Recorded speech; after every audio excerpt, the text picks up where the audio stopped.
Ndani inajadili budget. Budget ya Wizara ya Mambo ya Ndani ni kuhusu maisha ya askari. Hawa askari sisi Chadema tuna ugomvi nao sana. Sio hao wa chini wanaoagizwa. Tuna ugomvi nao sio kwa sababu hatuwapendi. Tunaelewa umuhimu wao. Hawa watu ni noble profession. Ni kazi ya kitume. Ni mtu amekula kiapo cha kufa kwa ajili yako. Risasi ikipigwa hapa, sisi tutakimbia kwenda kule. Wao watakimbia kuifuata risasi ili watuokoe sisi. Hao sio watu wa kuchezea. Hawa watu tangu tutoke madaraka sisi tuliwatetea hawa. Posho kaongezeka ikawa 300 mwaka 2015. Leo tangu tutoke hawajai kuongezewa hata 100 na wanakopa hata milioni 12. Leo 18 kwa mwezi. Sitting allowance na padia 420 kwa siku. Kwa siku 420 tulipokuwa bungeni. Leo 620. Badala ya kujadili wabunge wana posho inaitwa posho ya makalio, kwamba mbunge hawezi kukaa kaumiza matako yake bila kulipwa. Lazima alipwe. Alafu badala tajadili basi, tajadili hata maisha kwamba wapeni hata bima ya afya ya warau ya kutibiwa Aga Khan au mshahara. Kanajadili ujinga. Askari wanateseka. Nao alafu si wamerogwa hao, wanatumwa eti wapigeni wakinaecha wanakuja hivi nyie mna nini hii? Sisi ndio watetendo mnatumwa kutupiga. Na mwingine alikuwa hapa sio anaitwa nani?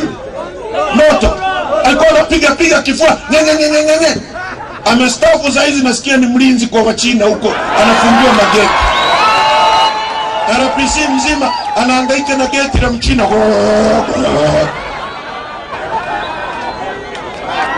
Nchi hii hata sisi tukiingia askari wetu hawa tutawatumia hawa. Hatutatoa askari Rwanda wala Burundi, ila tutawaongezea mishahara. Walimu wetu acheni kutumika, mnateswa sana. Tunahitaji kuishi maisha wote wazuri.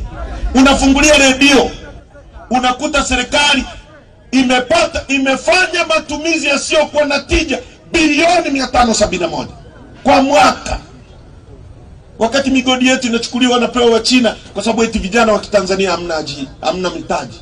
Tungechukua vijana 100 tukawapatia migodi, tukawapa na mtaji. Mkichimba mtapata pesa, utanunua gari, utamwajiri dereva, yule dereva atapata kipato, atanunua kitanda kwa mwingine. Tunawapa wa China wanachimba dhahabu wanaenda kuuza nje ya nchi. Ndugu zangu, tukiwa bungeni tuliwashauri, mimi nikiwa waziri ni kivuli nishati na madini, nikamshauri Rais Magufuli, mnataka kujenga bwawa la Mwalimu Nyerere, linahitaji chuma. Na sisi hawa watu tangu tutoke madaraka sisi tuliwatetea hawa. Posho kaongezeka ikawa 300 mwaka 2015.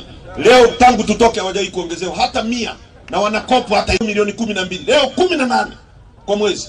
Sitting allowance na padia 420 kwa siku. Kwa siku 420 tulipokuwa bungeni. Leo 620. Badala ya kujadili wabunge wana posho inaitwa posho ya makalio, kwamba mbunge hawezi kukaa kaumiza matako yake bila kulipwa. Lazima alipwe. Alafu badala tajadili basi, tajadili hata maisha kwamba wapeni hata bima ya afya ya warau ya kutibiwa Aga Khan au mshahara. Kanajadili ujinga. Askari wanateseka.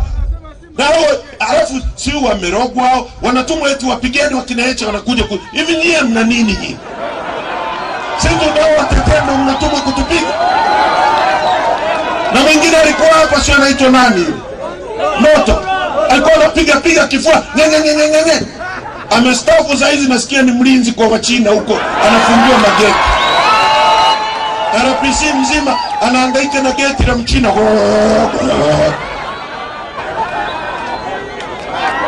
Nchi hii hata sisi tukiingia askari wetu hawa tutawatumia hawa. Hatutatoa askari Rwanda wala Burundi, ila tutawaongezea mishahara. Walimu wetu acheni kutumika, mnateswa sana. Tunahitaji kuishi maisha wote wazuri. Unafungulia redio unakuta serikali imefanya matumizi yasiyokuwa na tija bilioni 571 kwa mwaka. Wakati migodi yetu inachukuliwa na pewa wa China kwa sababu eti vijana wa Kitanzania hamna mitaji. Tungechukua vijana 100 tukawapatia migodi, tukawapa na mtaji. Mkichimba mtapata pesa, utanunua gari, utamwajiri dereva, yule dereva atapata kipato, atanunua kitanda kwa mwingine. Tunawapa Wachina wanachimba dhahabu, wanaenda kuuza nje ya nchi. Ndugu zangu,